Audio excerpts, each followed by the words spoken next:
Next is intraoral examination. In intraoral examination, we will generally examine the soft tissues and hard tissues. In the soft tissue examination, gingiva, palate, tonsils, frenum and tongue is examined. So first is examination of gingiva. So gingiva is generally examined for color, shape and configuration. So why we are examining gingiva is that patient with periodontitis and gingivitis, they are contraindicated for orthodontic treatment. So anterior marginal gingivitis, it is generally seen in patients who are mouth breathers, because anterior marginal gingivitis it is produced due to the dryness because they are mouth breathers. Then gingiva, it is examined for any ulcerations and any troughing. Next is the examination of tongue. So tongue is generally examined for the shape, color and configuration. So tongue, it can be long, it can be broad, or according to the shape it can be small. So macroglossia, you know that macroglossia means an extremely large tongue. So it is identified by lateral cephalogram. So patient with macroglossia will be having a lateral margin of the tongue in scallop nature. We will also check whether the patient is having tongue tie or ankylosglossia. As ankylosglossia, it can cause speech deformities or speech impairment, and it can also alter the resting position of the tongue. So next is the examination of the frenum.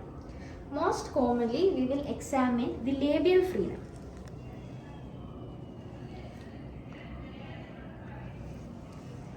The labial frenum, it is examined because it is the main cause of malocclusion, because it can cause midline diastema.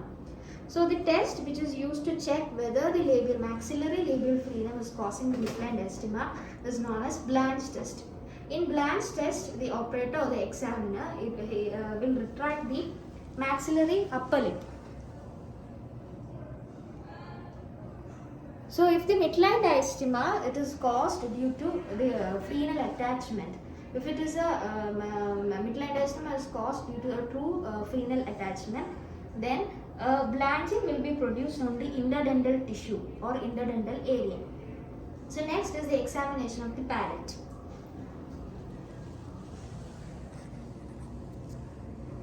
So palate is generally examined for any ulceration, any scar tissue or any cyst or any swellings.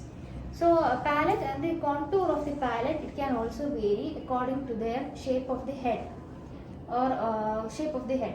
So in brachycephalic patient, they will be having a broad shaped palate, and dolichocephalic patient will be having a long shaped palate. Next is the examination of tonsils or adenoids. So tonsils,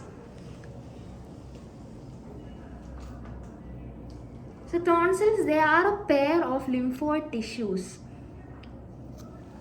So these lymphoid tissues, they are examined for their size, variation in their size and inflammation. So there will be a physiologic enlargement of the tonsils during the pubertal stage of life.